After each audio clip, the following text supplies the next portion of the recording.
McDaniel from Escambia, and number 12, Trey Knight from Pine. There you go, Nick, the other side. Yeah, number 78 for the Tigers, Dre Green from Capital of Baton Rouge. Number 23, Case Evans from Delta Charter and Faraday. Number 31, Jamie Covington from Liberty.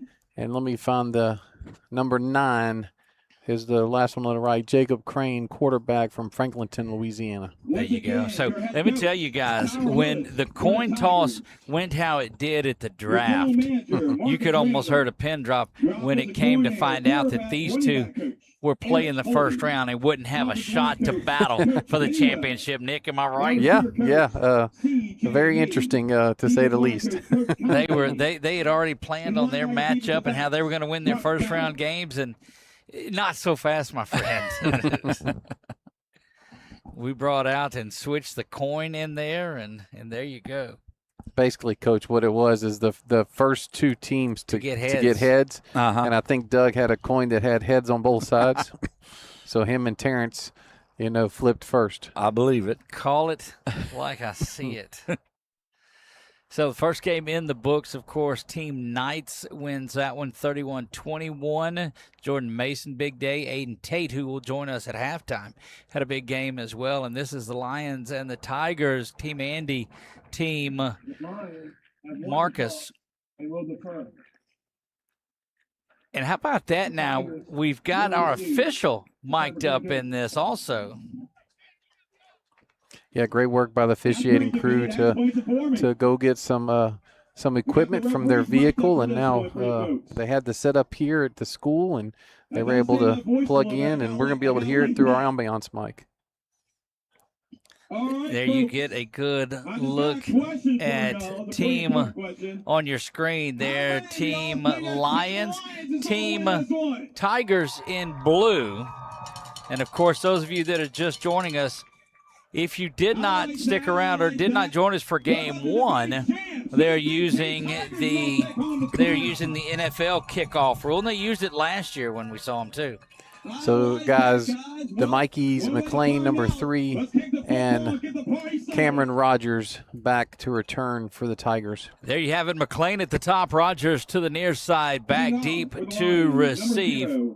And Ty Waddell, kicker from Covington, Tennessee, for the Lions. Yep, Waddell comes down here, one of 4 kickers in this game, and great to see. There you get a good look at him on your screen, kicking for Team Lions, ready to put foot into this. Again, we'll go over some of the rules for you in just a second. That kickoff is away, and it is going to the top of the screen where it is gathered in. 15, 20, now 25, 30 cuts, trying to get to the outside all the way across the field before being brought down. McLean with a good run to the near side. Yeah, it's a great job right there by number 10. Watson, and number 3, George, there on the stop. So give us an idea, Nick, what they do with this clock in here. Yeah, it's running clock for the first quarter, and then the second quarter they'll stop it at the 2-minute warning, and then they'll run it a normal clock the last 2 minutes of the second quarter and the last 2 minutes of the fourth quarter. There you have it. Snap is back there. First hand, a play action, and just swallowed up there. And that looked like a video game play action there. Not a lot of time for it at all. Yeah, Crane faked the handoff play action pass, and, man, as soon as he pulled the ball back, Broussard from Jennings was in his face for a huge loss right here. That definitely wasn't a stunt. That was just dominating the front there. Well, and we told you that Team Andy got a pretty big defensive line there, and look at them continue to cause havoc. Yeah, you take a look at that defensive line of the Lions, and boy, we'll get some names calling out. But man, you take a look at Broussard, who's 280, and then you've got Zion Hogan from Delhi, who's 265, but he's only 6'8". Look, one thing that is a little easier to coach up is that offensive and defensive line play. You just go fire across. You either block or you go try to tackle. Laudermilk was the carrier on that last Back to pass here. Nearly intercepted, and a couple of penalty flags come out. Nearly intercepted by number 14, John Brooks. I think we got a parrot in the house. We got 3 flags on this one. This is interesting. And it may be one of the, because there are a couple of different rules. Nick, why don't you go through some of those for us? Yeah, you can't twist on the defensive line. That's one that's possibly in that area. And the other one is you can't trap. The offensive lineman can't trap. Let's go down on the field real quick for our penalty. Holding. Offense, number 78. A penalties decline. Result of the play, 4th down. There you go. I like this. I like this a lot. There you have it, 78. We're all grown up, aren't we? Yeah. Dre Green, Capital. He's only 385 pounds. They caught him for holding. First punt is forced, and Team Lions will send back. Number 9 is Jamion Brown. Yep, from Lafayette. And keep an eye on him. Number 3, Courtney George is back there with him too, Doug, from Pensacola. All right, George is one you said to watch out. He stood out to you this week. Yeah, Brown did as well. George to the near side, and Lafayette's Jamion Brown is there. And, of course, the punts are live. They'll kick it away, but there's no rushing. That one snapped away. Oh, It's getting a little testy there. Ball is, I don't know if it was touching out. There's a lot that went on that punt. There was. It's number 33 recovering it, Lucas Mose from Bunkie. Late addition. Offense, defense, and special teams. Well, he's a late addition to the roster. He was here on day 1. Yes, I'm sorry. Yes, excuse me, to the roster. So we'll see the first look at Team Lions, and they have a short field of this. Trey Knight is quarterback. Trey Knight in there at quarterback, 6'3" out of Pine. that's Franklinton, Louisiana, not Pine Prairie. That's correct. Calls for that one. That's Zion Lee running back. And Pine Prairie would be out of Pine Prairie. Right. So that's Franklinton. Number 25, Zion Lee. Ryan Varsity from Madison Prep on the tackle there for the Tigers. Boy, we heard him holler through the ambiance mic after that tackle. He's excited. Look, and you always find somebody that has that motor that is running. We saw Zeke Carwile a couple of years ago that did that. Just finished his first season up in Kentucky. Snap is back there. Looked like they had set up the screen just a little bit. Now throwing off his back foot. Well, I'm telling you, if that's not towards the sideline, there's a good chance that Jamion Brown comes up with that. Let's take a look at it. Yeah, legal man downfield, 54 probably. And you'll be able to see it. This is the first look at our instant replay. Yeah, they tried to get it to the running back. They tried to get it to Hill, see the lineman downfield, but they were trying to get a little middle screen, and then he had to end up rolling out. So, of course, he forced out the quarterback there, Knight, to roll out. Ineligible downfield player. Number 71, 5-yard penalty. Second out.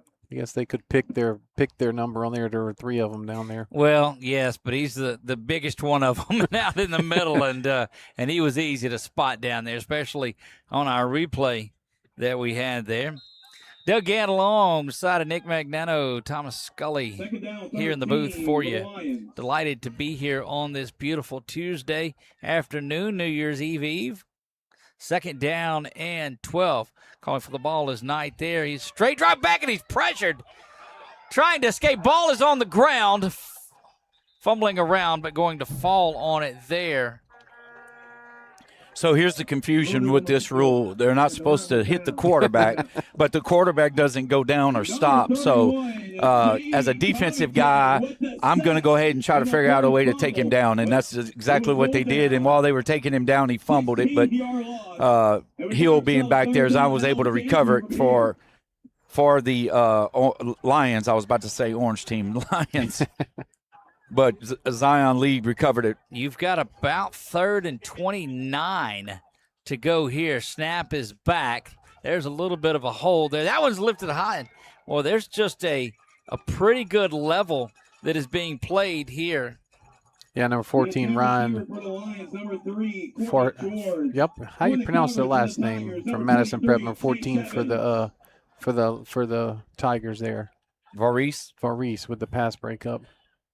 Yeah, Varese with the pass breakup, and then Evans came in to clean it up from Delta Charter as well. 6'2", 180-pound DB. He was asking Coach during he's like, Coach, or he was asking his coach during the training, the practice that I watched, why can't I hit him, Coach? Why can't I hit him, Coach, when he's running at me? So he got his chance that time. Just can't hit him. So on to punt for the second time. Stark contrast to what we saw in game one.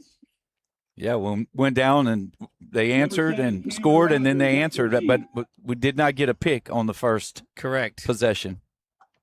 That one is off the side of the foot. Still going to get a tremendous roll on it. And kicks it down. Give him that inside the 20. Just barely. Really good punt. That's Caden Randall from Woodlawn with the cover there. That name sounds familiar, doesn't it? Absolutely. Look, and that was Andy started telling me about that about 6 months ago. He said, look, when the draft is coming up, I've got the first pick. I'm going after Caden Randall. And I said, you mean Marcus's son? He's like, I mean Marcus's son. I was like, well, here we go. Already going to be after it. And so these two, there's such great friends these two are. That's one of those you'd like to say, well, there's no love lost in these. They're out battling. But, man, these are good friends. Talking to Andy and Marcus. Here we go. Second possession for Team Tigers. Back to pass off to the right side. Complete and brought down right there by Desmond Hood. Yeah, Hood from Lufkin, Texas, outside linebacker, 6'1", 220 pounds. So great tackle right there, open field tackle. Laudermilk with the reception there from Crane. Crane in there at quarterback, Jacob Crane. Yep, Laudermilk out of Central Private, out of Baker, Louisiana. Laudermilk. That's an interesting name. We saw them back to pass now. That one is complete, trying to slip out of a tackle. Just enough to spin around and get the first. We saw Central Private a couple of times. Saw them in softball once last year in the playoffs and saw them in basketball probably a couple of weeks ago. So Central Private. Yep. Caden Stogner, linebacker out of Pine, 6'2", 200-pound young man. Yep, Stogner. First down and 10 from the 30-yard line. Snap is back, looking to the back out of the backfield, and it is complete there for a pickup to McLean. No, that's Laudermilk. Okay, that's Laudermilk. And he was tackled by number 33, Lucas Mose from Bunkie, Louisiana. Bunkie Panthers. Look, Lucas is all over the field. That's one thing that we talked about, and that's why Coach Jimmy Hillman was disappointed he didn't get him in the draft. Back to pass now, going a little bit further, and receiver slipped down that time. Yeah, it looks like number 3 from Team Tigers. That was McLean who slipped on that out route. You'll see him here. He goes down. It looks like their feet more got tangled up than a pure slip, but nothing to it. Yeah, one thing you notice about Crane, all of his passes are timing routes. So he let it go even though he fell. So it was he knew it was going to be an out route. He was throwing to a spot there. Look like that inside handoff is coming. Nowhere to run. Here comes the red jerseys, and they will get him back for a loss. Yeah, that's number 25 on the carry. Kendrick Gene Lewis from New Iberia tried to run the speed sweep, tried to get to the edge. Remember that young man a couple years ago? Great speed and really a great slot receiver for New Iberia. Well, this is a pitcher's duel, if you will, here. Both these defenses are wound up, and it begs to wonder how they'll do against the speed and craftiness of that team Knights. I don't know. That's one. What was the over and under? Oh boy! Oh boy, here we go. Well, I don't know with the tempo going, it might wear those big guys down from either side of these two teams. You're exactly right. Well, you bring on a defensive coordinator who's also a softball coach who likes to know hitters. So he's probably enjoying this match right now. Sure. He only likes one half of the no hitters. That's it. He doesn't like if they're the receivers. That's right. Been on both sides of that too. Ready to kick this one away is the third punt of the game. Again, the bad snap that's on there, but you don't work on that much. Much better punt. That's Brown from Lafayette High. And there's also going to be a kick-catch interference that's going to be whistled there. So they'll get 10 out of it, I believe. Yeah, Sonny McCarty out of St. Michael in Baton Rouge, Louisiana, 6 foot, 200-pound receiver on the coverage there. Again, you saw the bad snap right there, but again, they don't have their long snappers. Some of this stuff they don't practice, so that's why they're not rushing them. That's why they're not doing any of that. But what I do like about this, Doug, and Nick, what I love about it is everybody's getting a lot of playing time, and that was one thing we really didn't talk a lot about. Well, if you'll recall, and Nick and I, early in the week, when we found out there were 4 teams in this and they were going to be, moved around, we're like, is that going to water it down? But, Nick, you had such a great point. Yeah, I think it's been great because the quarterbacks, like I said, they get that relationship with 4 or 5 wide receivers instead of worrying about 10 wide receivers. Right. Yeah, absolutely. You're 2 deep instead of 5 deep. First and 10 we go. Handoff is fake there. Over the middle it goes. Good-looking seam route. Going to be down to the 11-yard line. Let's take a look at it real quick. Daniel McDaniel. Hurrying to the line, so we'll stay with it as long as we can. But you see just a beautiful pass and catch. Yep, quick slant across the middle from Daniel McDaniel from Scambia High School. Scambia High School in Pensacola, Florida. Yep. Snap is there. Quick handoff, but a penalty is whistled. I think you're going to have somebody moving. Yeah. I think you're going to have somebody not set, and so they're going to get them for that right there. But again, what a great call. You look at Daniel McDaniel, big target at 6'2", 200 pounds, going across the middle. You got to play zone in this. So if you don't get your outside backers wide enough, then the slant's going to be open, especially if you're running that 2x2, which is what both teams are running here in a 2x2 set. So you've got 4 receivers with 1 back in the backfield. So with the penalty, it will be first and goal from the 15-yard First and goal now, just outside the 15-yard line. Trey Knight continues there at quarterback. He'll call for this one. Handoff goes up the middle and going to be dropped after a gain of maybe 2 or 3. Well, you see him struggling to go down. Well, you got to realize Zion Lee, who's going to Navy, 5'11", 225 pounds. He's a load now. I'm telling you, I got to watch him play as well this season. Again, a Marksville game, I got to see them play. And Zion Lee is a special. Bunky was very blessed and fortunate to have him, but, boy, what a great career Bunky he had. Snap is back there tonight once again, looking at that slant, just off the mark a little bit with the timing. I think came in more than he thought, and that pass goes behind the back. Yeah, Devin Miles was on the reception there, but he was unable to catch that. 6'3", again, another big target, 6'3", 170 from Dale High up in Dale High, Louisiana. Again, a lot of timing issues sometimes with these short practices or short preparation days. So, again, looks like the timing will come, though. Look, make no mistake about it, Trey Knight throws a fastball from back there, too.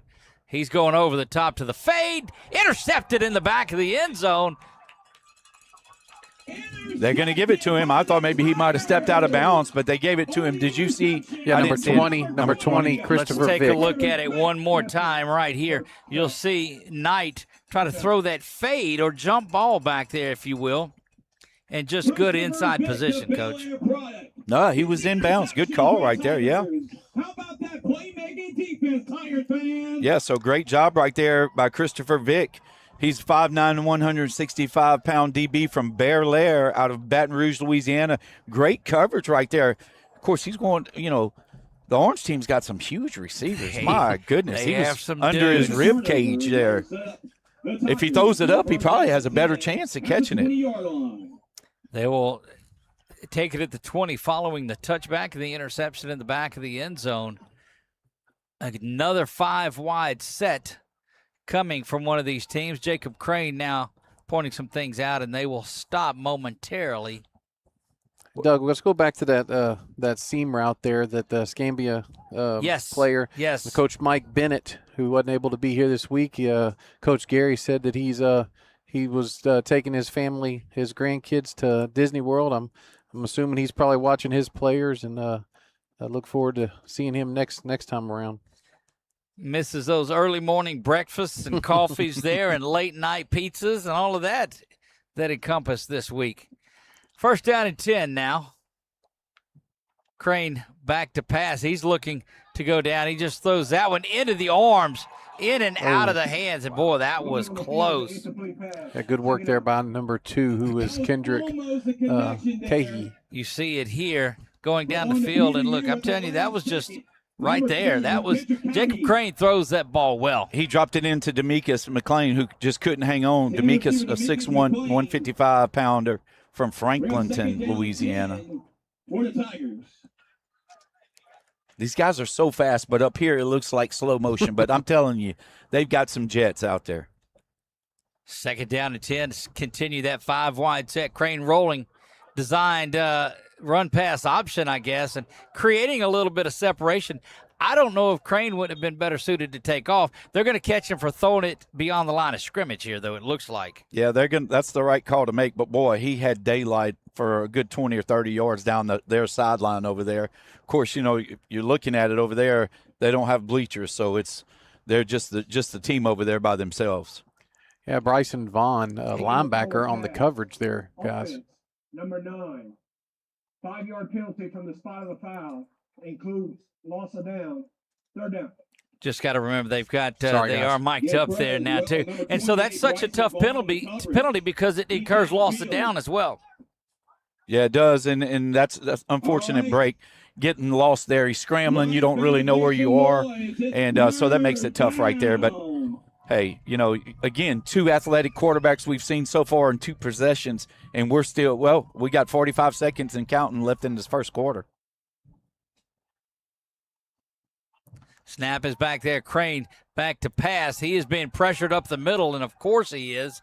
Coming to the near side, squaring his shoulders, throwing back across his body in the middle of 3 defenders, not picked off. You know, Coach, if they would have picked that off, I mean, that's pretty much just a punt there, right? Yeah, that's all it would have been, because now that's probably about where he was going to catch it. Kendrick Cahey from Lafayette was on the coverage. Also was Breeden Sloan from Grant on the coverage. Again, great coverage here. I mean, well, I tell you, you're talking about speed earlier with your team, Doug, but man, this orange team here, the Lions. Boy, they got some speed in the secondary. That will do it for the first period of play here. We're going to take a break, and we'll join them back in the second when we come back.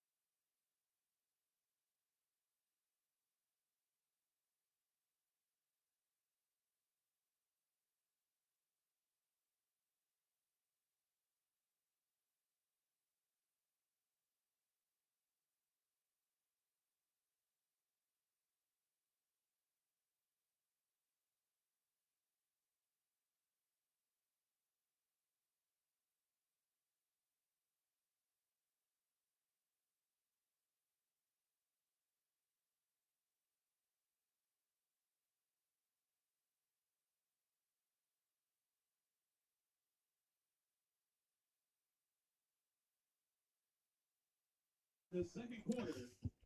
Number 12, Jesse Clay. Clay back to punt.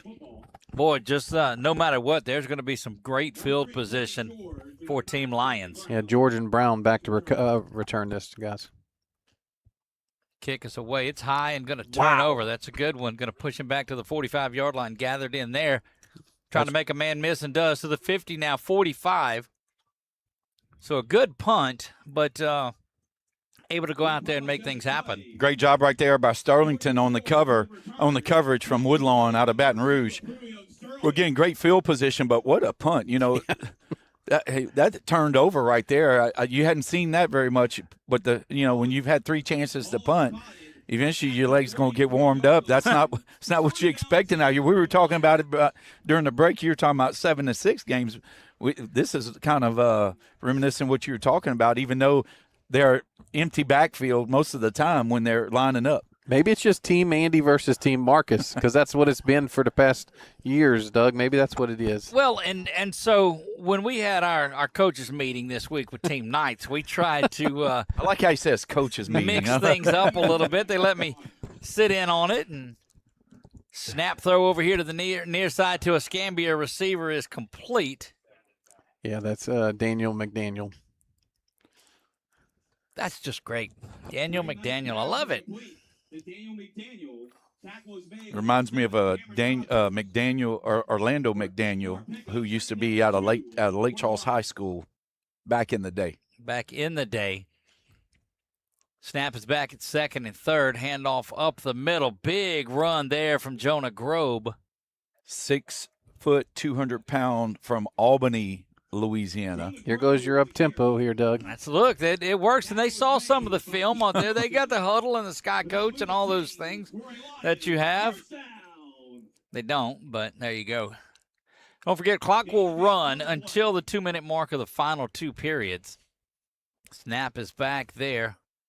Going to take this one up the middle himself, and then dumps that one off. Was looking for Grobe again, it looked like, but unable to get that one connected and really nowhere to go. No. So, Coach, Lake Charles High School, was that Lake Charles Boston, or was that before Lake Charles Boston? That was before Lake Charles High School. So okay. You had Lake Charles High School, you had Washington High School, you had Marion, and you had LaGrange. Okay. Those were your schools. I got you. And then they started merging. Washington and Marion merged. Okay. And then you actually had W.O. Boston. And so then Lake Charles and W.O. Boston merged. Running the option now to the near side. Ooh, face mask. That is Groban. Yeah, he's pulled down right in front of it, and here come the flags, and that'll end up being half the distance to the goal line. Let's take a look at it one more time here on our instant replay. Yeah, great little straight option right there, and then Grove gets around the edge, and then unfortunately he gets pulled down by the face mask by Cameron Rogers, 5'9", we'll go down to the field. Plaquemine. Face mask. Defense, number 32. Half the distance to the goal. Automatic. First down. So a big run there, Coach, and in a game like this, you got to get some points on. Yeah, they look like they're doing a good job of getting a good drive. They're running the ball. They're changing up, put in a straight option though in a short week. That's pretty good. Right. And the left hand, not the right hand, because he's a right-handed throwing quarterback. So he flipped that with his left hand. That's impressive. Try to continue going on down is Trey Knight. He's going to hand that off. Grobe's got it. Cutting up the middle into the end zone. Touchdown. Jonah Grobe. Touchdown, Lions. Yeah, great job right there by Grove running that inside zone. And they're going to follow right behind that big offensive line that he's got right there and tried to come in right there at the end zero for Ty Wadley. Coming back. Illegal formation was the call, so take the points off the board. Did you see that? I didn't even see the flag. I never saw the flag at all.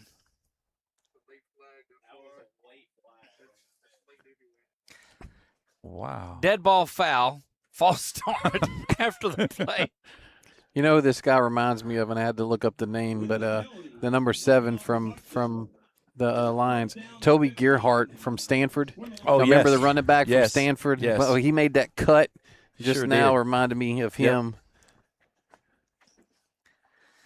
Knight and Grove. Knight back to pass, going for the fade over the top. A little bit of pushing and Yeah. shoving, and that may be an OPI that's called there. Nope, they're calling it defensive pass interference, but I'm telling you, looked like there was a little separation offensively. Yeah, he was definitely being held, and he was definitely pushing and back and forth there. Yeah, What Marquell Williams on the DB that was from Leesville. What a great offensive call there. Put the pressure on him course, you're going up Daniel McDaniel with that body frame. You know, that 6'2" makes a difference. We don't have the height.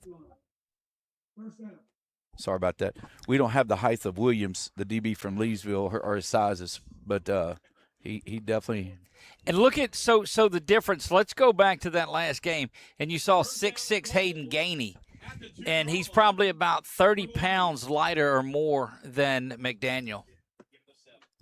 Absolutely. There's a good look at Knight and Grobe. Grobe's going to get it again up the middle off the right side, actually. Going to find his way into the end zone this time, and he is in there. No flags. Touchdown is there. So Grobe with his second touchdown, but the first one that counts. Coach, take us through it. Yep, he's going to get the handoff from him, and then he's going to go outside, and they're just going to run a little tackle trap with the tackle. They pulled the tackle, and he followed in right behind him. It's kind of like a little sweep, but they'll all block down and away, and the tackle will pull around. So great call right there. Again, short 4 days to prepare. That's another play that you don't often see, but with talented offensive linemen like they have, you can definitely do it.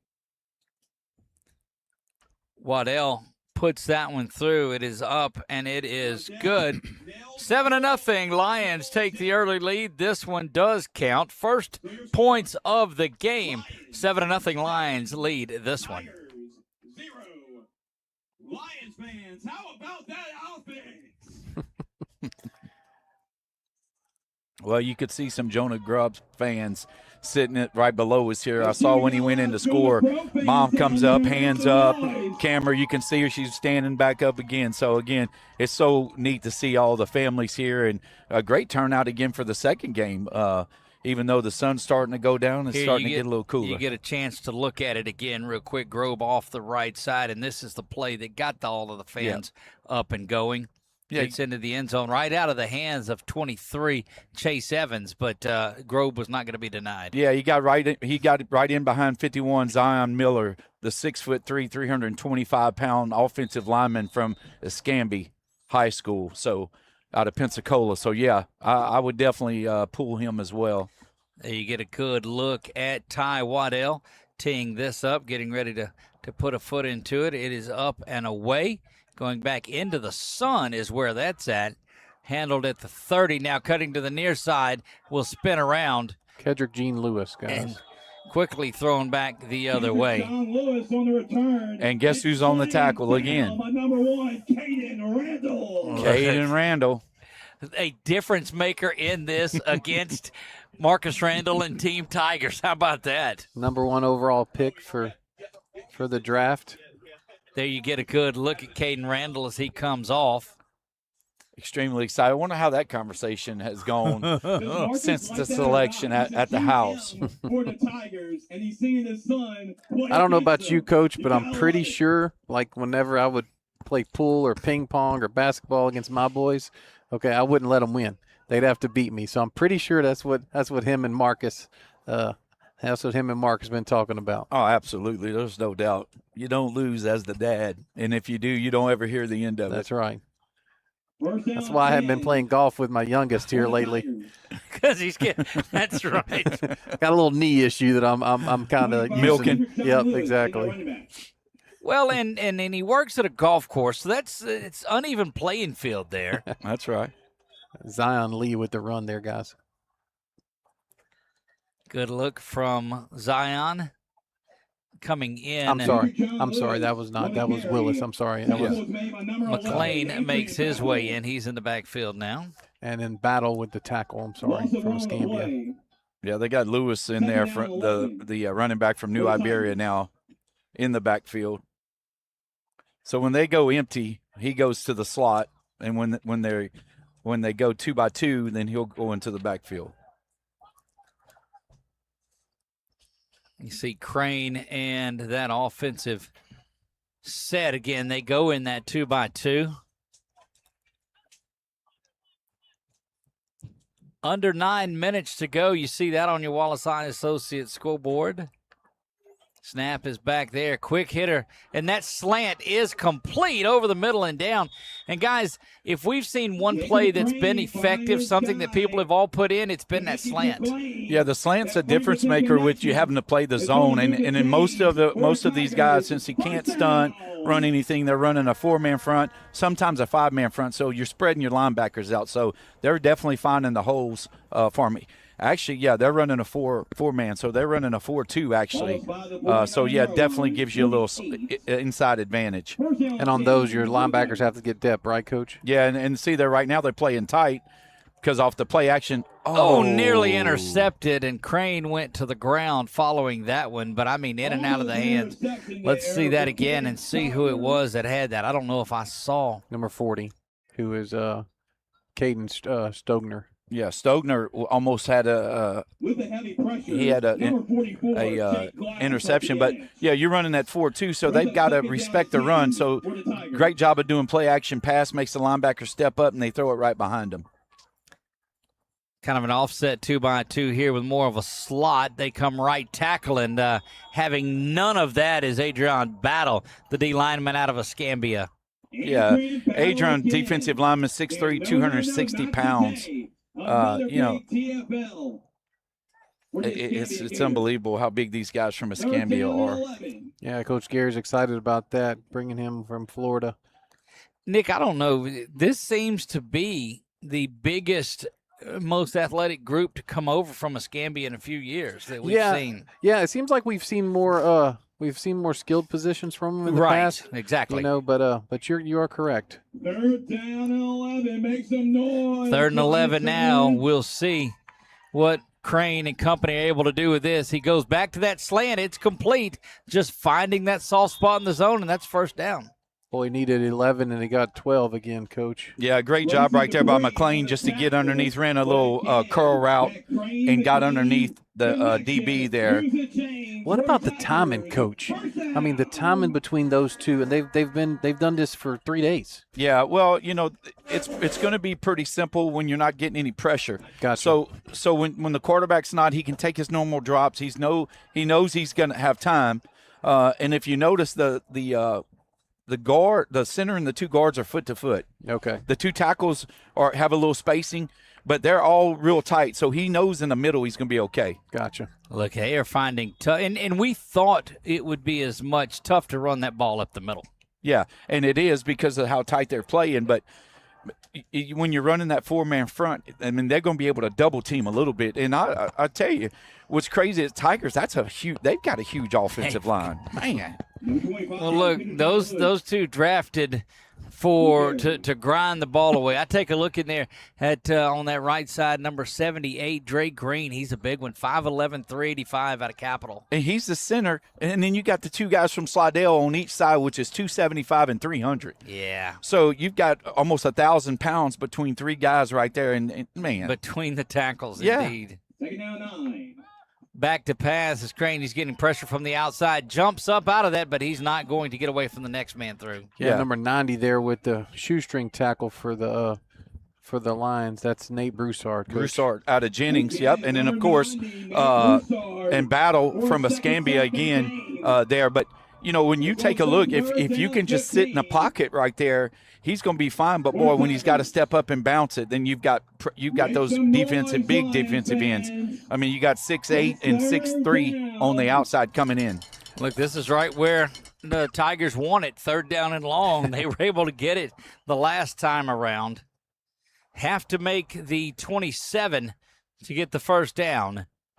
Back to pass is Crane. He's going for all of it on the right side. Kind of wobbles on him a little bit, bounces around and comes in and knocks that away. Good job to close was Kendrick Cahey.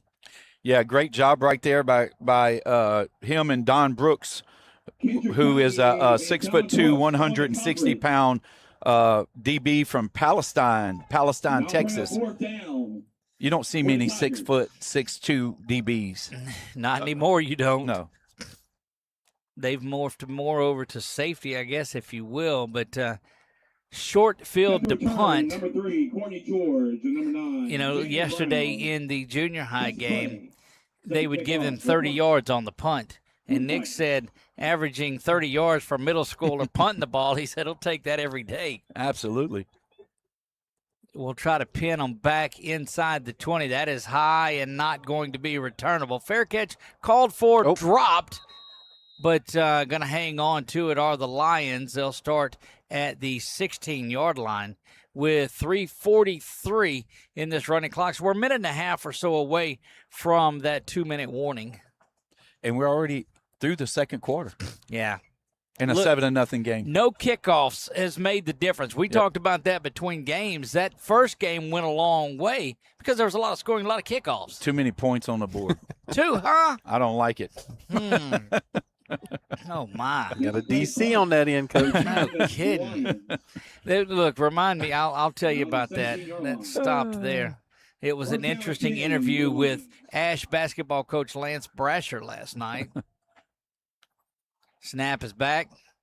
Over to the near side and over the head. So, in that game, Brasher and them, they win. They beat Denham Springs. Both teams were 11-1, 81-71 in that game.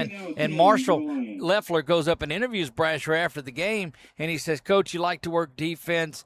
Are you excited about the way your defensive plays and he played tonight?" And he just laughed. He's like, "Absolutely not. We gave up 71 points. I want to give up 51 points." Yep. Snap is back there. Looked at that throw and find the slant again, and that was that young man out of Edna Carr there, Ty Jackson. Yeah, Ty Jackson there. Yeah, Ty Jackson. Think about this: 6'5", 190-pound receiver. Of course, he's got the South Platte helmet on, so you wouldn't know that he's from Edna Carr unless we found out. You played him, right? Unless you played him. That's right. But 6'5". Looking at him again. Now this time they go wide open in the outside. 35 now, 40. Spun around and dropped down at the 50 is Courtney George. Great job right there by Brendan Perkins out of Scotlandville. 5'10", 155-pound DB with a great tackle there. That'll get us. Great pickup by the offensive line because number 7 from the Tigers blitzed from the linebacker position. While we've got the 2-minute timeout, let's take a look at that one again. And he just thought he was going on the slant, side, but he drifts out. Yeah, so all they did was run a little cross route. So I just drew a blank on his name, number 6. That's Todd Jackson out of Edna Carr. So Jackson runs the over slant, and then he came underneath Courtney him. So, George there. Yeah, George. So they just ran the X route right there on him. And since they're playing zone, for some reason he jumped Ty, and then there was nobody to cover. The free safety was on the hash mark. So, yeah, great call play though right there. So, Coach, I was watching them practice. That was one of the fields that I was on, and that was one of the things that George, first thing he asked Coach Brett during that, he says which one goes over the top, which one goes first, which one goes second. So just like I said, just the knowledge that these young men have. Before the play was even, they called the routes, but before they even snapped the ball, he was asking that. Yeah, and you could see the two of them communicating right there before the play. Yep. To make sure that they did it correctly. They sure did. Back to work we go here. 2-minute timeout in the second. Trey Knight company back to pass, running that little screen just off the hands. And I think probably better off was Grove to let that one go, and he did. Yeah, and out in front, you can't make this up. Out in front was number 77, Jackson Tyler, 6'6", 280-pounder from South Haven. And he looks like he was running under a 540 out there blocking the DB that's 180. Look, just as pleasant as a young man as you'll find, too. We were able to talk to him some on the first couple of days. Second down and 10 from the 48-yard line. Going to run, fakes the option, hangs on to it and spun around. What do they key there, Coach? Because to me, from here, it looked like if he would have pitched, it would have been better. What does he key? He's keying the guy on the end line. So it's either the defensive end or the 3 tech. It's whoever you leave open. So it really depends on how you're blocking it. But whoever the open guy is on the end. I think they had that one covered both sides of it pretty well, though, and the safest play was to keep that. Yeah, because in the way they're set up, if it's a 5-man front, you key in the 9 tech. 3rd and 9, back to pass. Now Knight having to give chase. Turns out and throws a duck over the middle, but it is caught. Wow. Courtney George in the right spot at the right time. Great job by George right there out of Pensacola, Florida. Smallest guy on the field at 5'10". Look, and he gets lifted up in the air by one of the biggest ones in the air, Zion Miller. He definitely he was doing that in practice as well. He was just finding open space and just making plays, and that's what you have to do in a game like this. And I look for Brown from Lafayette to have one here pretty soon. Yeah, you like you said, you talked about George before the game, how explosive he is. Don't forget, we're going to get to visit with Aiden Tate here coming up at halftime. He was the star of game 1. That's complete to Jackson. Jackson makes a couple of men miss before he is dropped down at the 7-yard line. You know, guys, 15 players from Edna Carr, 15 seniors signed scholarships. Yes, big-time scholarships. And you've got a young man like this who's a senior as well, and just probably didn't have a chance. Probably didn't have much of a chance. Timeout is taken there by the Lions, and don't forget, as we told you, Aiden Tate is going to be here with us at halftime to visit. So we'll talk to him about that game 1. We'll talk to him about getting ready for that championship game and the pressure of being the number 1 pick there, the round 1 pick, and what he's going to do there. So we'll see a lot of that. That's all coming up at halftime. And, Coach, I know you know Aiden well from the time that you were there at Pineville. Absolutely. Great young man. Look forward to talking with him. I hadn't talked to him since I've left, so it'll be great to visit with him. Back we go. 42 seconds remain here. Motion comes to the near side, going over to the big man, and that's just wide open. Wow, pitch and catch there for the touchdown. Let's take a look at it again. How do you get that wide open? You know you don't lose him. He's at the bottom of your screen. Yeah, I think he just let him get underneath. I'm not sure what really he was thinking of. Looked like he was looking in the backfield. Yeah. He's a safety, guys. 23 is traditionally a safety so for Delta Charter. And what do safeties do? They read quarterbacks. So I think he just lost his man there. And by then, you're into the end zone. And go back to that point you made, Nick, about 15 players that signed back at the early signing period. Yeah, I mean, and look, we're talking about 15, and it wasn't just 15 players that just signed college scholarships. Those dudes. It's 15 D1. Some power, a lot of Power 4, a lot of the second level as well. So an opportunity like this for a young man like Trey Jackson, and to get that opportunity because he is a senior and obviously didn't have that opportunity and at Edna Carr, but probably played well in JV and just good to see him. Good to see him out here, and really glad not to see the helmet. That's a personal thing because they beat us 2 out of the last 3 years in the playoffs. So yeah, but no, good for that young man, and then the flip side there, that Delta Charter DB Case Evans. I mean, he's a safety. He's a free safety, that's right. And that's the unfortunate thing about All-Star games is sometimes your safeties have to roll over to play corner. They probably put him on him because he's a tall DB, and just kind of got caught looking in the backfield.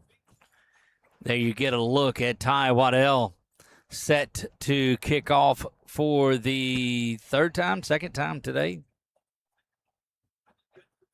Yeah, it'll be the second time he's kicked off here.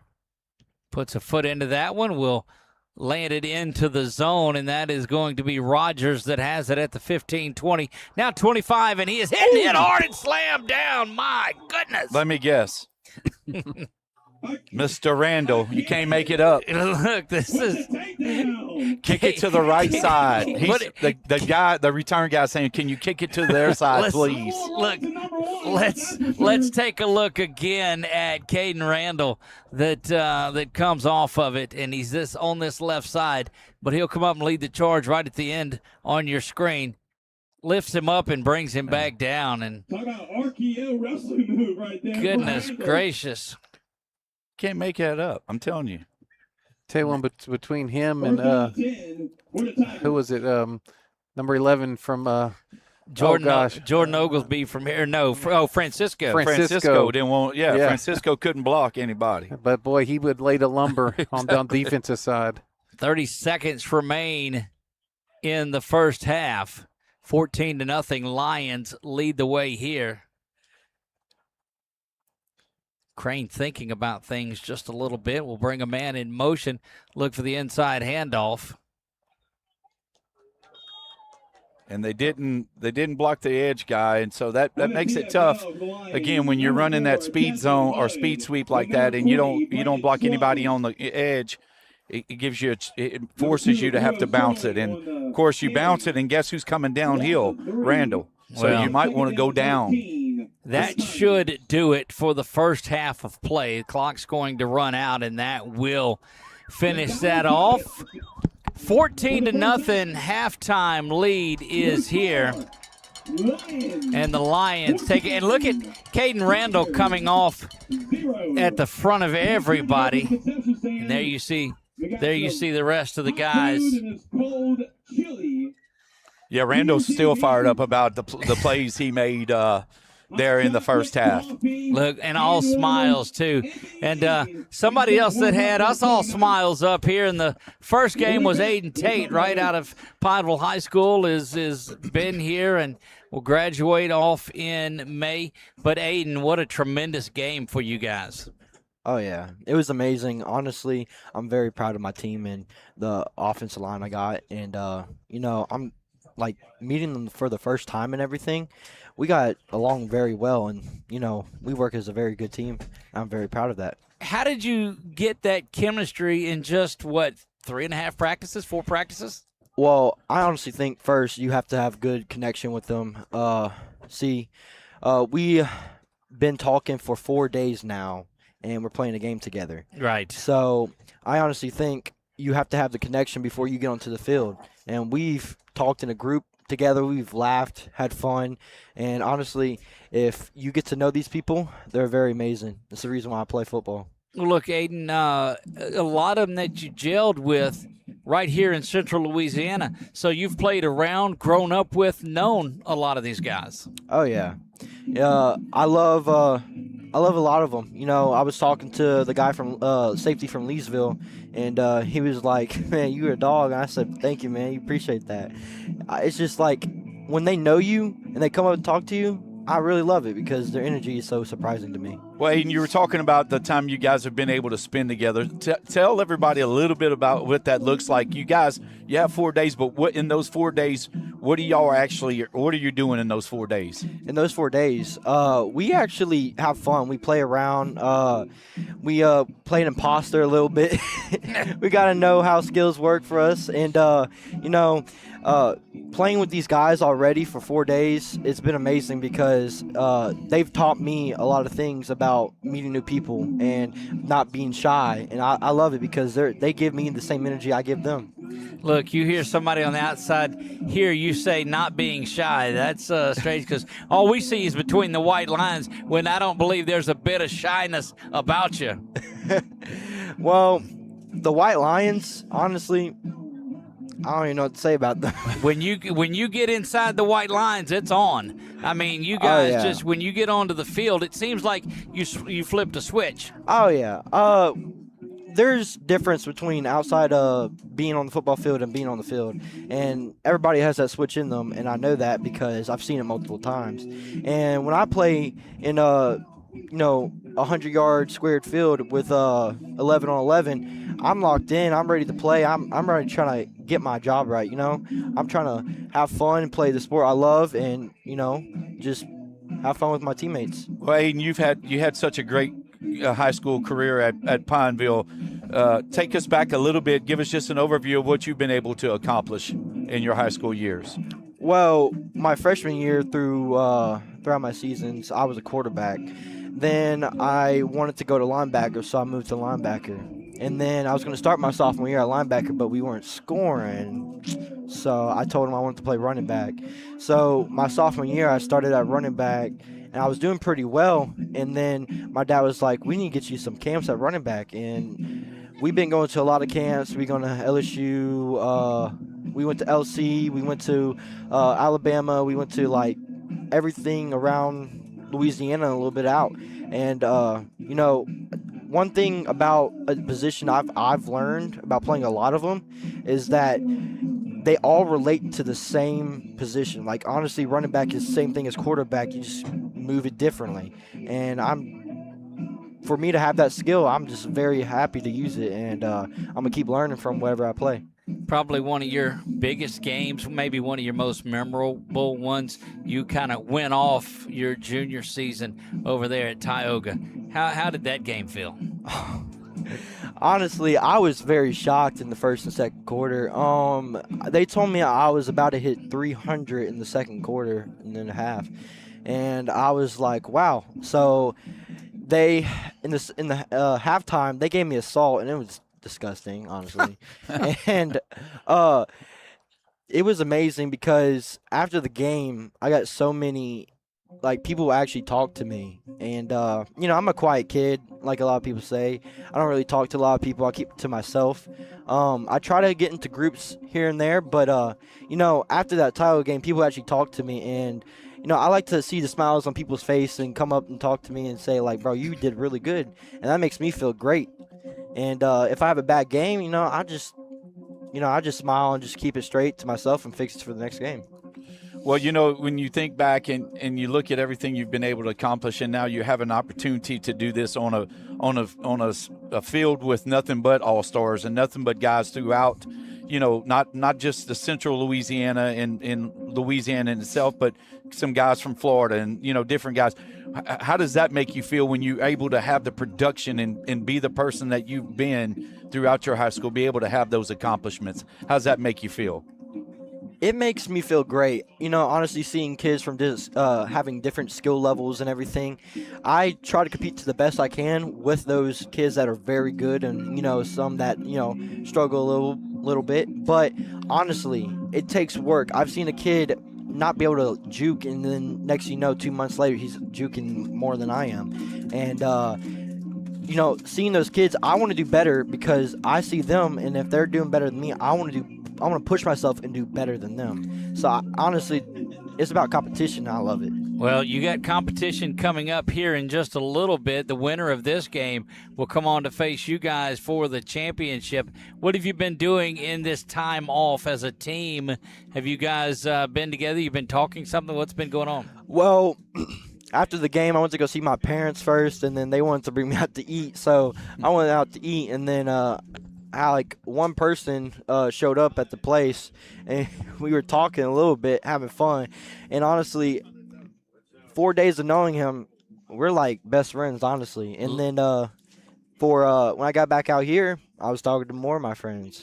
Look, you'll take the memories you take out of these 4 days, and as you turn around in college. So what's next for Aiden Tate after high school's over? Well, I'm gonna keep trying to get to college, play football. That's all. Oh, you're going to end up somewhere. That's there's no doubt about it. The toughness that you put on there coming at. Look, we were so excited to see the direct snaps come. It was like, oh, look, here's another touchdown. 3 touchdowns on the day. Are you hearing from anybody? I'm talking to a few coaches. I've talked to McNeese, and I've talked to Northwestern a little bit, and then that's about it. I haven't talked to anyone recently after that. Not terrible ones to talk to, Coach, by any means. Not at all. Well, look, Aiden, I know you're looking forward to this next game you guys are going to get to play, but again, congratulations on a great high school career, and good luck this afternoon in this little championship game. Thank you so much. Thank you for having me. Before you get out of here, we need one more win out of you, man. Team Knights, we've got to hoist this trophy. You're right. You're right. And I'm putting it on my first-round pick, man, it's you. So let's go get them. Yes, sir. I got you. Aiden Tate, there you hear it. Pineville High School star, Team Knights star, leading the way, and looking forward to seeing what he's able to come out and do. Absolutely. Always great to talk with Aiden, and just a humble young man. Definitely shy, believe it or not, he is. And, that's the difference in players or in guys that have success. When they walk across that line or walk across that diamond onto that playing field, but what a difference it makes for those guys. It does indeed. We're going to step aside just for the last second or so, and we'll be back here as soon as they get ready to kick it off.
All right, everybody. Time to return back to your seats. Because we got to start the second half of play between the Tigers and the Lions. Currently, the Lions have a 14-0 lead over the Tigers. Let's see if the Tigers... And we are back here, second half action. Just a tremendous, tremendous young man. It was great to talk with Aiden Tate on that one. You know, just as humble and reserved and shy of a guy as you'll find, but when he gets there between the white lines, it's on. And you know, I was just talking about that when we were going into the break. It's just amazing what those guys are able to do. Yeah. Be able to flip that switch. And look, he has such a different approach at it. There's going to be offsides. It's going to be whistled. Randall with the return, guys. Takes a shot up there above the shoulders on that one, and we'll see if offsides is the call against the offense. Ooh, got a little shimmy there by by number 32, Williams from Leesville. From Leesville on that hit from to Randall. I think we're going to see a little spicy retaliation here pretty soon. Let's go downfield. I don't know if they've got to kick it over again. That would probably be the best thing that happened to the Tigers there, but here we go. Kicking team, number 32, at 5-yard penalty, react to the end of the run. First down. Well, the shimmy got him 5 yards there, added on to the end of it. Yeah, you know, that's one of those rule changes on that kickoff gives you a little bit better field advantage, especially if you get a pretty good return, and Randall did on that. But, you know, we'll see what the Lions have in store for this second half and see what adjustments the Tigers have made. And Martin in at running back for the Lions, guys. Will they try to pour it on, or will they try to grind it out, hand off up the middle?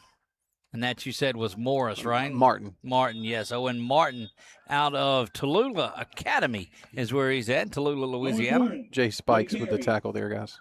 Yeah, you know, you look at Martin, probably one of the smaller guys out there in stature, 5'6", 165. But you know, there's a reason he's out there. He had a phenomenal senior year, and you know, just a hard running back. Those smaller guys normally do run harder. Speaking of not guys that are not that big in stature, Jay Spikes is out there, but he plays some ball. Off to the near side, it is complete, and that combination has been solid. That's out to Courtney George, complete. Great job right there by George to catch the little flare pass out in the flats. And, you know, the speed, again, we talk about the speed. Great block right there on the edge by Daniel McDaniel, just so George could spring it for a few yards and got to pick up a huge first down there. I love the words that Tate said. When I get in that 100-yard box, it's on. Indeed it is. First down and 10 here. Knight calls for the ball. Back to pass he goes. Going for it all. Kind of left that one short. Back into the sun. That's a tough place to catch one, and they're going to call defensive pass interference. Yeah, Coach, if he turns his head there, then if there's contact, it doesn't matter because he's looking back at the ball, right? Yeah, it is. And, you know, that's one of those that's a tough call, yes. Man. You know, you look at you look at Miles, and he was – from the previous spot, automatic first down. Yeah, you look at Miles, you know, the ball was underthrown, and number 32, the Markel Williams from Leesville, nothing he could do, but he was fighting it. But, you know, of course, an underthrown ball in today's football world is the best pass to throw. It's the hardest to defend. Look, that one corner is the last little bit of light and sunlight is on there, and so that's what makes that part of this field so difficult. Knight has it up the middle. It goes on the run, trying to get to the outside, but stopped quickly. And look, there's Jay Spikes to get him and make that one. Yeah, great job right there by Spikes. Just the strength of Spikes. He just pulled him down by himself, and he had a rolling, you know, he had that speed going, but boy, he just pulled him right down quickly. Coach, if he was 6'1", if he had the size, he wouldn't be in this game. No doubt. That's correct. No offense to anything, but Oh, that's a good run off tackle. And that's a compliment, you know. Yeah, I mean, for certainly everybody is. out there, it's a compliment. I mean, if that young man was 6 foot tall, if he was 2 or 3 inches taller, he'd already be, you know, signed at the next level because he has that kind of motor and that kind of intelligence on that defensive line. And his strength, you know, that's what's tough in the game. And these coaches all look at that. They look at your stature first. They want to see how tall you are, and that's unfortunate because most of these kids, play with heart anyway. Right down the seam it goes, complete to the big guy. Goodness, Gage Davis, the tight end, 6 foot 230 out of DeSoto Central, coming up with that one. Another guy out of South Haven, Mississippi, right there on the catch. But what a great job of finding the hole in the middle, right where the linebackers were. He did a great job of just sitting in there. They've definitely found the rhythm, this Lions team. Yeah, Team Andy looking to knock out the defending champs in an early round exit. Now, at least one Randall will be playing for a championship today. Snap is back there. They'll roll it to the near side, the far side. It is a touchdown. That might have been a forward pass, Coach. It was close. It was close. You think the quarterback wanted that? Let him get in front of me so he can get a touchdown pass. Let's take a look at this passing touchdown here. Yes, it absolutely was. It was. He's going to get passing yardage Boy, on that. that's his stats. He's got his, working on his stats. Absolutely. Trey Knight, the quarterback there to he wanted Owen Martin. wanted the passing touchdown, and then there you have it. Yeah, and you saw just coming off the field, Ian Wallace, 6'2", 290-pounder from Loyola College Prep, one of those big offensive linemen that Bryson has on that Lions team. Extra point is up, and it's good, and it has been all Lions in this one. They take 5 minutes off of the clock here in period number 3.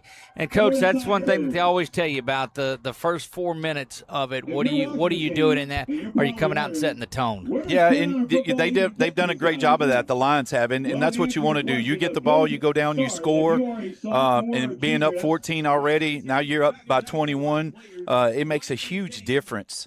And again, we'll see what the Tigers do, but boy, that just kind of hurts a little bit. That puts a little stinger into it because now you're 3 scores behind.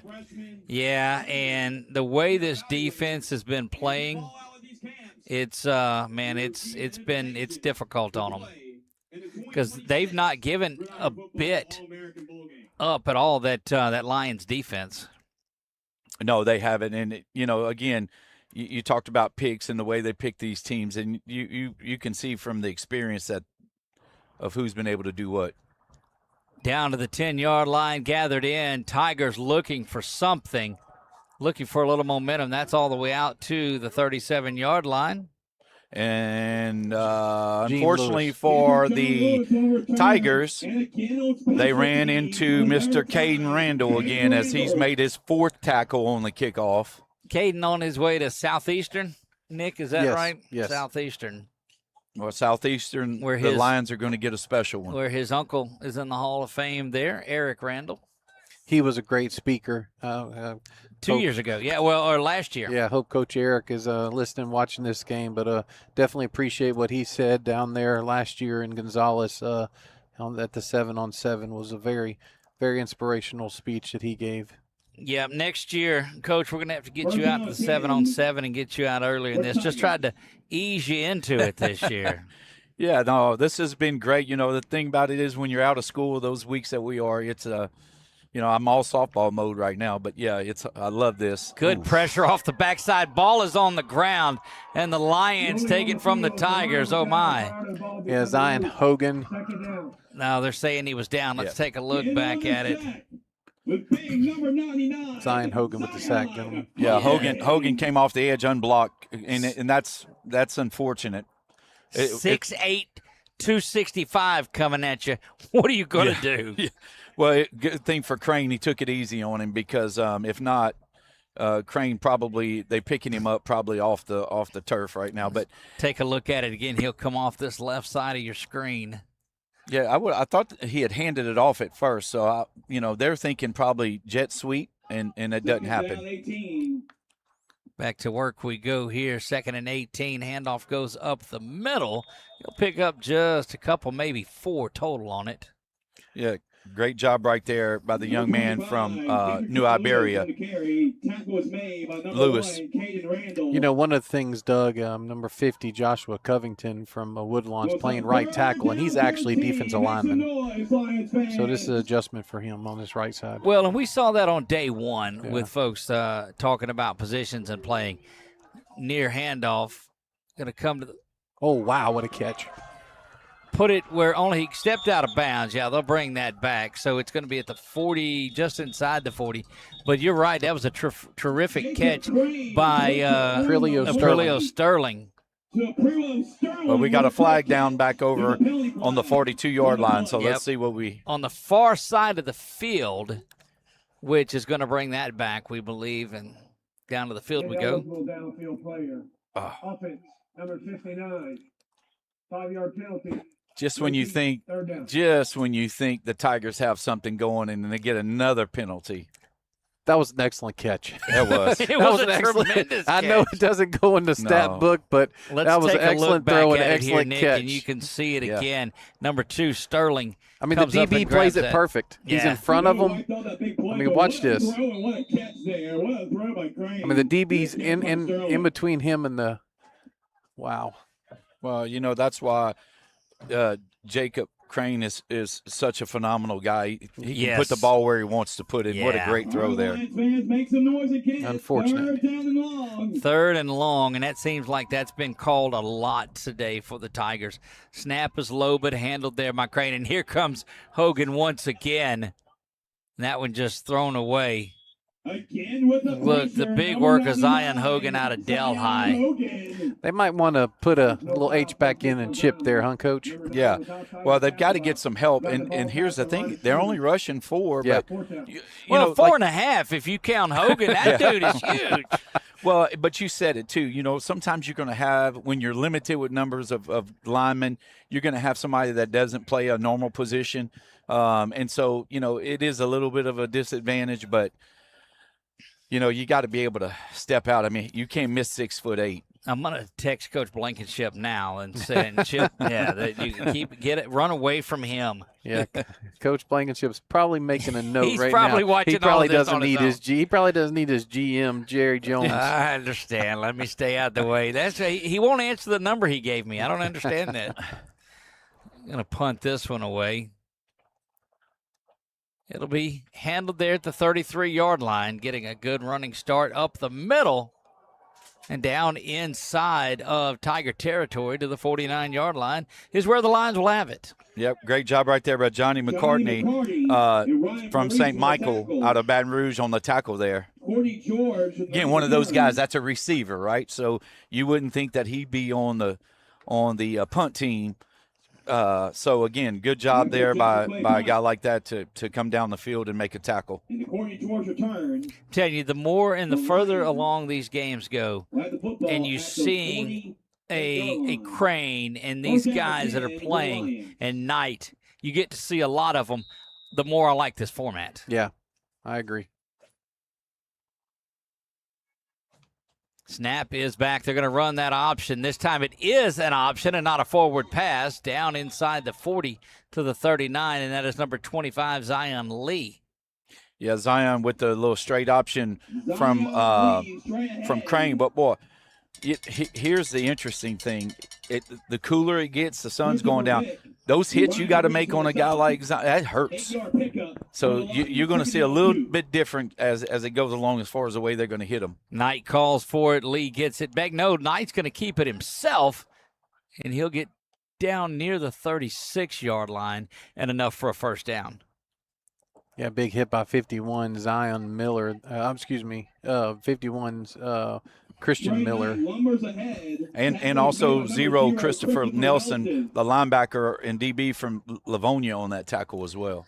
Cooks and Brown into the game now, River Oaks and Lafayette, respectively.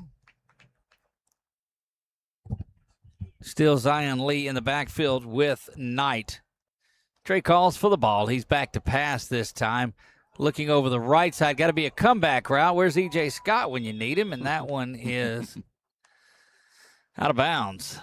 E.J. plays on campus, was first team all-conference. Sooner Athletic Conference, plays wide receiver here out of Alexandria.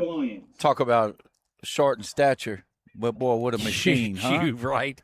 He and Darius EJ. Washington both on Wow. there. Just put up big, big numbers. EJ will go get a ball. It doesn't matter where you throw it. That's correct. Back to action here. Knight with the handoff. Nope, Knight's going to keep it again, and he'll be brought down. Somebody he missed the memo in that meeting that quarterbacks are not going to get hit, so don't run the ball. You know, I think, like you mentioned earlier, I think Christopher Nelson's he's there, Coach. He's just waiting to put to lay the lumber. I'm telling you, it's just a matter of time. Yep. Third down and a long 8. This time Knight is there to pass and drops this one short and off to the right. Man was open, and they are. And that's part of that we were talking about earlier, Nick. That's part of that timing you miss. Yep. You know, when you don't get that in, and they ran a timing route, and of course it was off by 2 or 3 yards, but that makes a big difference when you don't have that time and that chemistry. Yep. That was intended for number 5, Devin Miles, the 6'3" wide receiver out of Delhi. Oh, here we go, Doug. They said he kicked the 60. They said he can kick it from 60. So you're saying there's a chance. He put some type of little mark down, I guess, for his holder. He plays golf, too. Yeah. That's his ball marker. He don't need one of those little kicking tees. No, he doesn't. 51 here, guys. Goodness gracious. So you get a good look in, and there's no rush on it. Puts a foot into this one. It's not going to have the distance. But here we and go. There is a chance at a Auburn kick 6 coming. Look, hopping, and that's not going to do it. Yeah, Chase Evans there. Coach, that's what we talked about whenever the team we cover, when they'll do the little pooch punt with their quarterback, how I'm so concerned that they have their offensive lineman in there. And a lot of times the teams won't put – but every once in a while there'll be a team that'll sneak a safety back there. Right. And that just makes me very, very nervous. Well, you can believe he's been taught to kick it to either the right or the left. Yeah, I don't that's think true. he's just going to square up and try to put it right down. Keep it in between the hash marks is not part of that assignment. Yeah, good point. I've seen a lot of teams do that, and I love it too. But one thing we've always kick it to the number, either the right numbers or the left. Do never kick it in between those numbers either. Not the numbers Excellent on the point. jersey. Exactly. Excellent point. Yeah, so that's what they're thinking on that, no doubt. Under 2 minutes here in this third period. Watch Jake Glass, the right defensive end from Grant. He's been getting some pressure. Let's see if he can get home with one of them. Lions defense has been swarming all game long, and a timeout is taken here by the Tigers. Timeout. And Tigers. Guys, I think that's the first time out of the game according to my records. They didn't even call one in the first half, neither team. may very well be. The clock was running so fast, even though it's running time, because it was only 7-0 forever. Doug, we might. Don't Don't do it. jinx it. Okay. Just don't. I'm not. I'm just not. First time in the booth, last time in the booth. Don't do that. Don't. I'm gonna take my heater and go home. No, don't do that. Just either. don't do that either. Don't. Just a reminder, we are in the heart of Louisiana, right in the center in Pineville on the campus of Louisiana Christian University. Big shout out to the Louisiana National Guard there for their work in helping these guys out at the barracks this season and the practice field that was there. Dr. Mark Johnson and Louisiana Christian University and all the help that they gave. Of course, head football coach Ben McLaughlin and his crew. There's a what a catch! You kidding me? Pass is caught there. Wow. Johnny Unbelievable. McCarty. Johnny McCarty from St. Michael Christian School or Catholic School. Actually, Catholic School. Let's take a look at it again on the instant replay. What a grab! One-handed. And look, submit that tonight to You Got Mossed. Goodness gracious. And it was actually really good coverage by number 14. Oh, it was Believe or great not. coverage. I just thought the last one was a great catch. Poor Don Brooks from Palestine is probably saying, what just happened? What else I can was, you do yeah, there? I was there, man. What just happened? There. Oh, and he was open again. That's that quick slant we keep talking about.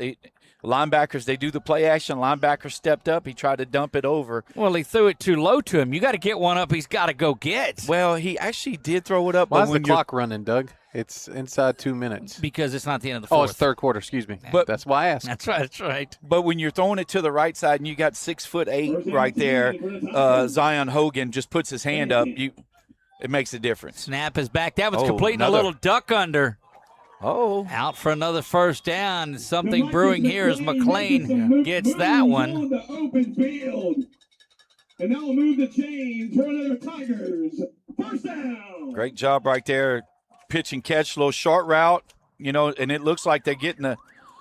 This is the end of the third quarter. Exciting third quarter, but the only one to get into the end zone were the Lions of team. I'll recruit the big dogs, Andy, and they are showing some business. We'll be back for the fourth quarter right after It's this. the Lions right now.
Start of the fourth quarter is here.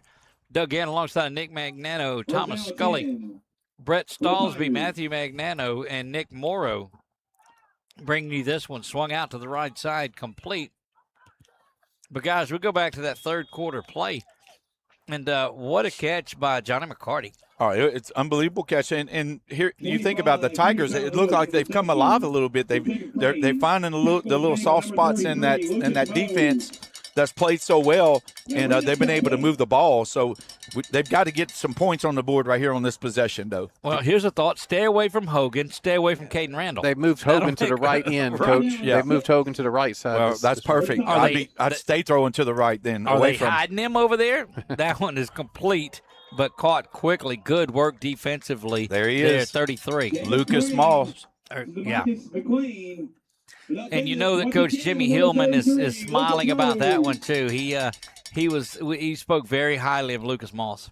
Yeah, I saw him walking around earlier on the sideline. I think he had a young one with him. Might have been his daughter. So just, I'm sure he's excited about watching one of his players. And we saw him last night come out because Bunky had 2 or 3 guys Yes. in the junior high, and he was out watching, and that says wonders about a head coach. Lions fans, make some noise. Back to pass now, going over the top with it. Kind of knocked off his right. Did he catch that? Oh. No. Boy, that looked close. Gerald Watson was like, not on my side. Yeah, Watson from Jennings. I tell you what, he tipped it, and he almost tipped it right to it. He almost did. And so that was interesting.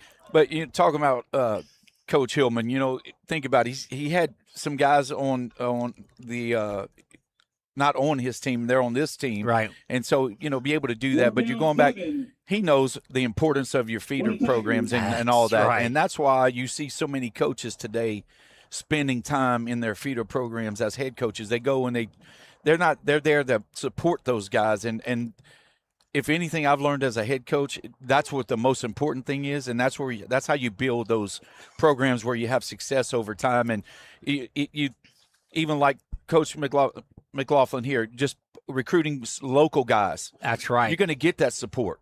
Look, and there'll be a number of these guys out of this game that find their home here in Pineville. That one off And I know it's unfortunate for the receiver, he didn't make the catch, but I'm happy for the young man from Escambia because he put two hands. Battle put two hands on the quarterback and then did this. Right. And he looks at the referee like he's down. And look, it's one of those, you don't want me to tackle him, but I will. Yeah. But, yeah, I know we got away from the game for a second, but that's so important. And it's hard to find guys that invest in those types of their feeder programs, which is support you. But Coach McLaughlin does a great job of just being in the community. And I think that's where the success and the conference championships will continue to come here at LCU by the way that he goes about doing that. And what a great job they do here. Keep an eye out on the 446 Sports X page, Twitter page, if you want to. There's a couple of big announcements coming after the first of the year regarding these LCU Wildcats. So stick around for that. Snap is back, and so is the defensive line. Jay Spikes there. Spikes and Lee. Spikes has been on fire since he came into the game there. And we've seen that. And Nick made such a good point to that if the difference between 5'10" and 6 foot is only a couple inches, but, man, it makes all the difference when a coach is looking down the line. Yeah, because, you think about it, in college, everybody's 6'2" and taller, and so it's unfortunate. It's not a very good, fair advantage to him. That one goes off the left side. Zion Lee's got room to the corner, and, boy, they're going to call a hold, and that one will come back. Yeah. Hold down the field is where they're going to call it. This is where you wish it was the NBA All-Star game, where they just they don't call any fouls or anything, because that's two great plays that have come back. But we'll go down on the field. Holding. Offense. Number 15. 10-yard penalty from the spot of the foul. Second up. That's probably the first thing that Daniel McDaniel has not done right today. Whistled for that hold down the field. And it'll be second down again, but it's marked from the spot of the foul, so they'll actually pick up 4 yards on that play and make it second down now and 9. With a penalty for the Lions. Knight hands off left side once again. Same man, Zion Lee. Big hit right there from the Madison Prep linebacker. Lee on the carry. Yeah, Keith Joseph out there, if I'm not mistaken. Look, you look up and down these rosters, and one of the big names that was in it was Ascension Catholic's Simon, who, most yards in a season, Nick? 3,900? Yeah, 3,950. He took over Xavier Ford's total from 2 years ago from Leesville. Strong lean to Clemson. We'll see how that goes when signing day rolls around. That one is complete. He kind of stopped and looked around.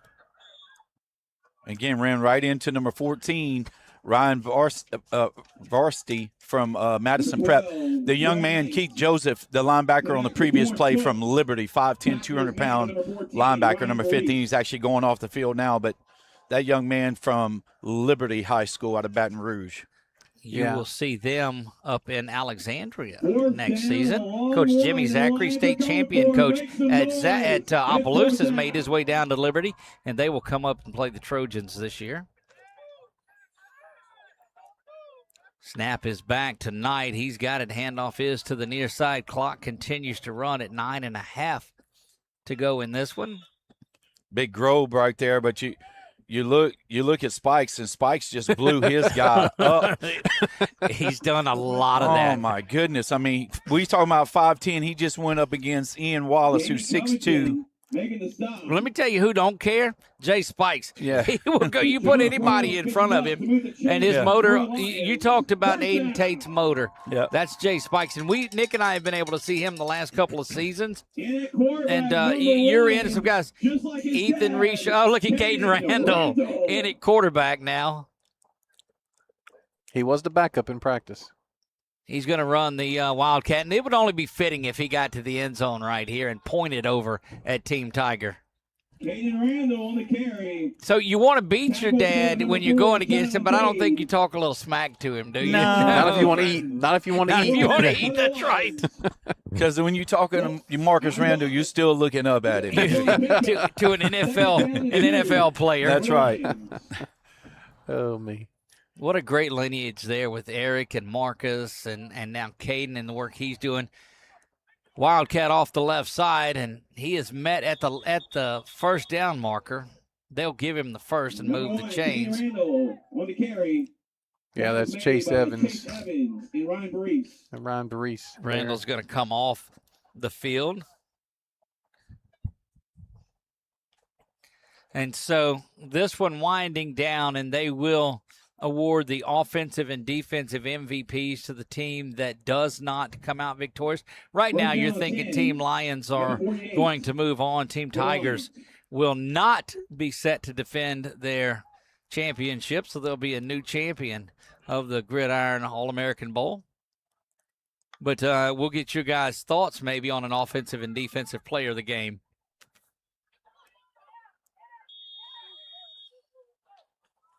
I was trying to see, is that Joe Grove. That's Grove. Joe? It's Grobe. Okay, I thought it was Grobe. I want to call him Toby Gerhardt, but how ironic would it be if he was going to Stanford? That'd be Wow. great. But, Thoughts, guys, over the next minute or so, offensive and defensive MVPs out of what we believe is going to be the Tiger side of it. You know, we've called Johnny McCartney's name a few times at receiver. Of course, then you got Crane. That's on the offensive side. They're going to run the option to the near side, back to Grobe. Grobe trying to get back to the line of scrimmage and won't by about a yard, but go ahead. That's who I was thinking offensively. I hadn't even looked at the defensive side. I'm just trying to think, when you don't, unfortunately, they haven't been able to score any points. Right. And so, Number 14, Ryan Brees. Coach, I'm thinking 14 or 15. I'm thinking Verist or Verist or Joseph. Yeah, Yep. I mean, just kind of what I've seen. Of course, I will say this: Spikes has had he had the big play there a few plays back. Yes, he did. Talked about him the entire second half. Yeah. Snap is back there. Knight pump fakes. Comes to the near side, trying to direct traffic. Got a man wide open, complete. Oh, in and out of the hands. Oh. Was wide open was Jamion Brown and unable to get that one to fall. That's kind of like the pop fly the center fielder has. Just too much time to think about it. It was all generated by the legs of Trey Knight, who steps up in the pocket, rolls around, pointing, and heaves this one, and all alone. And I don't even think he needed to jump on that one. No, Trey did a great job of scrambling and giving time, and unfortunately he didn't come down with the catch. Tiger fans, make some noise. 4th down and 5. Do you go with McCartney on offense? Snap is back there. Here comes pressure again. Kind of a back. That's another one. one. Big hit there and a knockdown, but that's a good interception. And that one was thrown off the back foot, and that's what happened. Let's take a look at it again. Brendan Perkins, coach. Yep. Perkins out of Scotlandville steps up right there. He kind of lofted it up there. Watch him. He's having to throw off his back foot, and you never, ever want to do that. Comes up out of that safety spot and corrals that one. They're kind of like a punt. So, no harm, no foul on that. It was 4th down anyway, but, all it affects is your stats. But great job right there by Perkins to step up, and I really thought he was going to have a decent return, and then who's standing there is Brown waiting on him to catch the ball. With the interception, the ball is placed at the 41-yard line. 1st down 10 for the Tigers. Snap is back there. Quick little play action. That one knocked up and nearly picked off by Nate Broussard. And he's got his family that's down there. They would have went crazy. Oh, there's no doubt. You know what his family's going to be doing now since they won the game? They're going to be dogging him. Absolutely. Come on, man. You got to catch that. Oh, no. Great play by Nate. Great play by Nate. Well, it's going to set up a 2nd down and 10. 2nd down now and 10. Time running out. Under 4 minutes remain in this one. Don't forget, we will have about a 30-minute break between these two games. Down the middle it goes, complete to Demikis McLean. Great job right there. McKee to find a hole there in the middle. Coach, he's had 2 or 3. It might be one to think about for offense as well. And now move the chains once again for another Tigers. First down. Look, I'm telling you, the difference that we've called Spike's name a lot in this second half here. Pass is complete over the far side. Almost look like the Lions are back in a little bit of a prevent there as McCarty catches another one. On the right side. Yeah, great job right there. Again, they're just dinking the ball down the field. I mean, that's been huge.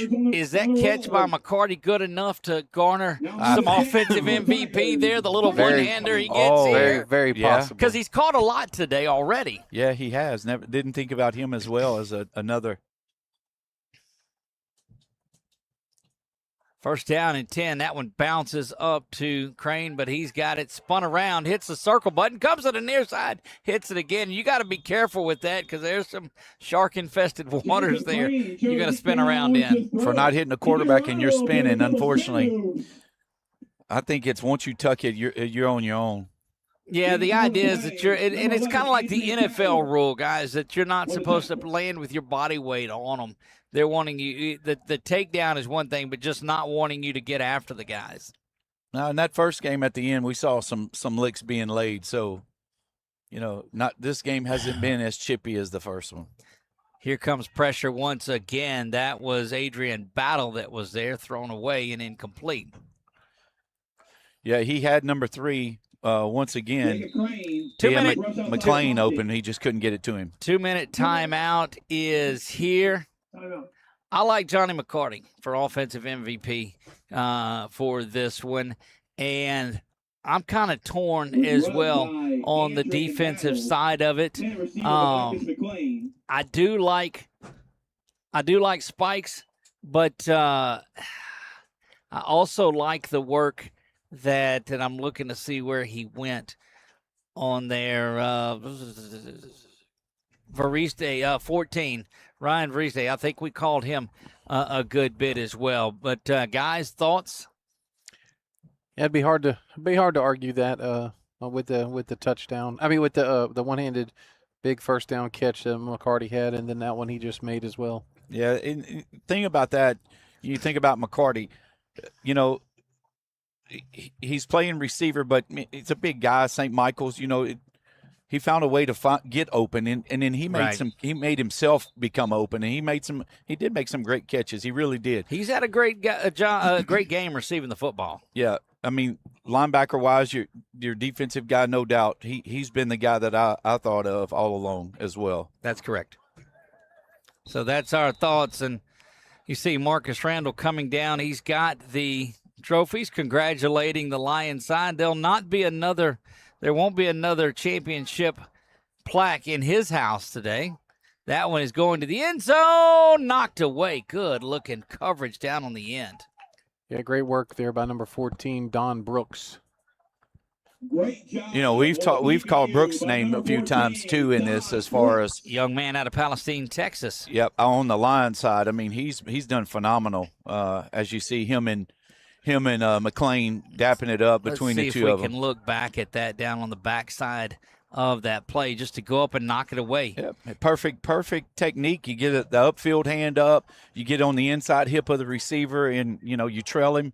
Watch his eyes until his eyes look up, and then you go up. And that's just kind of the way you just teach it. And all the while keeping the hand either off of him or out of the view of the officials, one way or the other. You're going to keep it out of the view of the officials. You should be grabbing onto his hip on the inside if you're doing it right. Comes an opportunity for a field goal, getting this young man out on the field. That is Jesse Clay. Yeah, I like this. Clay out of Acadiana Renaissance out of Youngsville. Arca down there. Arca is what they call it. Okay. Mm-hmm. They're putting big man. They're putting Hogan. That's not quite going to get there. You got to kick it up and over Hogan. That one would have been from 45, 42. That's one of his teammates was pushing him, trying to tell him, hey, just stand up and wave your arms. I guess it was not a rush, huh? No rush, but Mount Rushmore perhaps there. Final minute 50 of this one. It has been all Lions, and somewhere Andy is smiling about this one. Let's give a shout to those big boys up front for the Lions. You know, right? I going back, Nick, to talk about the offense. I think that's what, if you notice, that's what the Tigers struggled with today, was getting an offensive identity, really and truly. I mean, they had a few plays here and there, but they just could not sustain a drive, which is hard to do in these kind of games. You're either going to score fast, like in the first games we saw, or you're going to run into what they ran into the second game. Guys, let's kind of shift over to that championship game that's going to be coming up here 30 minutes following this one, I believe. Can the Knights counteract the size of this team, because they have brought it defensively today? They shut down a really good Tigers team. Well, you know, I think from a size standpoint, I really thought the Demons were pretty big myself, so I don't know how much bigger. I wouldn't compare those rosters as far as size, but I can tell you right now, I think defensively the Knights are going to be in really good position to have an opportunity. Now, they've got to be able to sustain a drive in the Lions. They got to be able to drive that ball down the field, because they didn't throw any long balls either. So if the Knights can manage a way to stop them on defense and slow them down, you know, this probably being one of the biggest runs they had right here.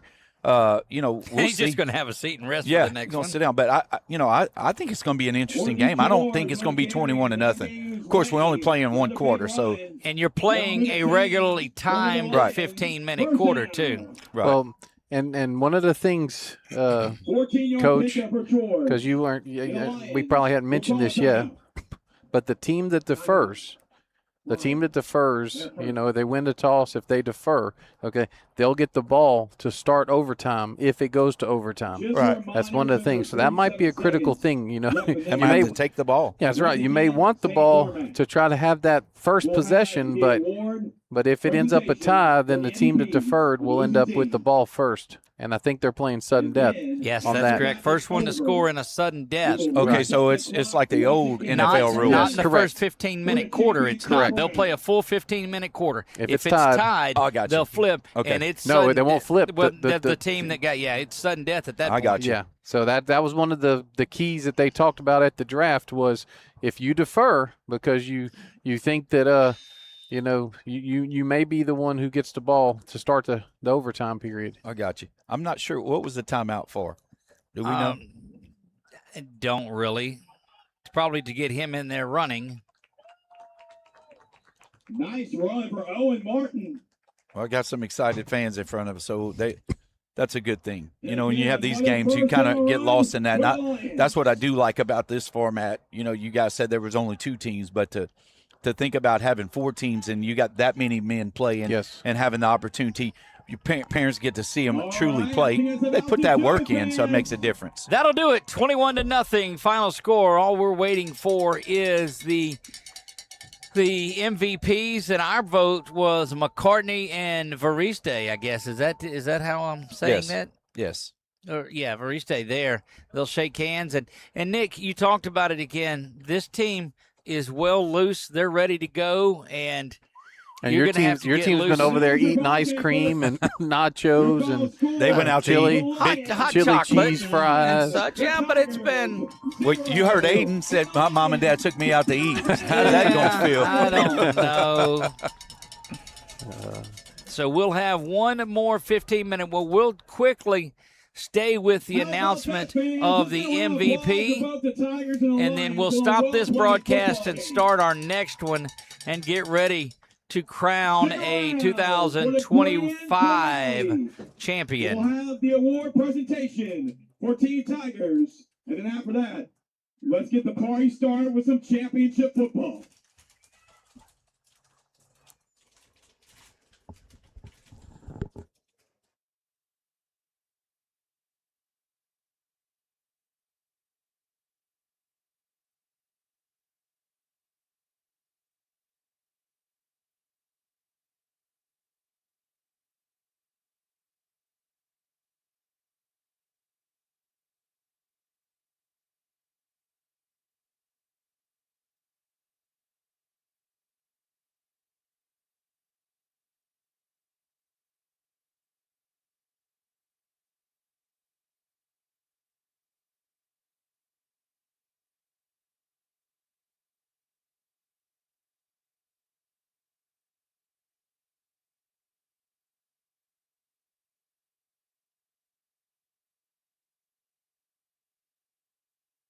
at the 47-yard line. Let's give a round of applause to Miss Page. What fantastic photography work she has done this week, taking all these great photos for you.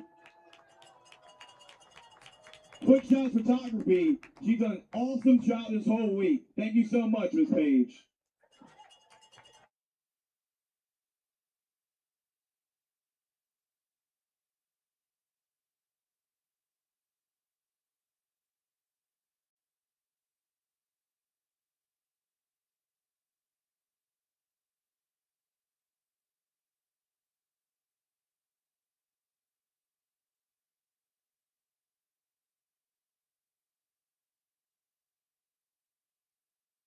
Apparel, you see those nice jerseys? Those are some really good looking jerseys, right? Terrence George does an awesome job at Ultimate Apparel, official uniform sponsor of Gridiron Football. And you can get some Gridiron Football gear, All-American Bowl Game apparel gear today.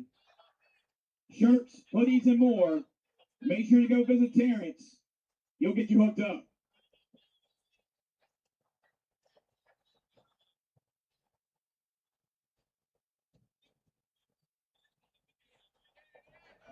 All right, we need Team Tigers to stay at the 50-yard line.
All right, time to give away some hardware.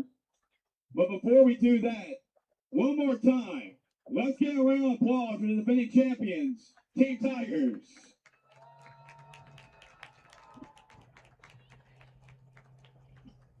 Head coach Tyler Lewis doing a great job with his team and his coaches with these guys this past week.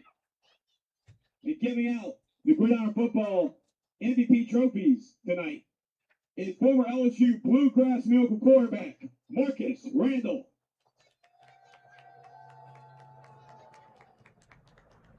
All right, we're going to start off with the offensive MVP for the Tigers. Goes to number 9 quarterback, Jacob Crane.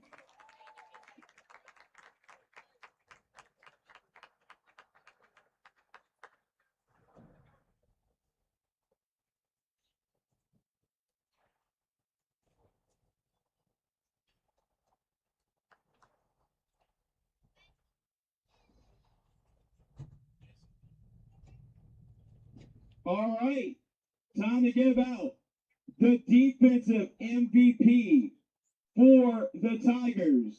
That goes to number 14, Ryan Burris.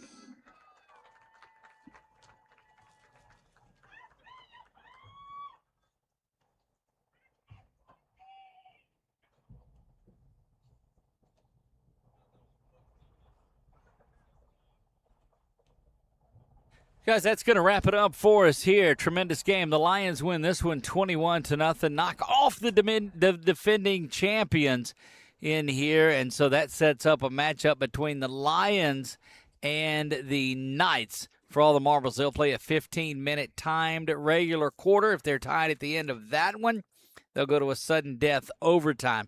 We're going to stop the broadcast here. We'll start another one. You'll find it at the Gridiron Football YouTube page.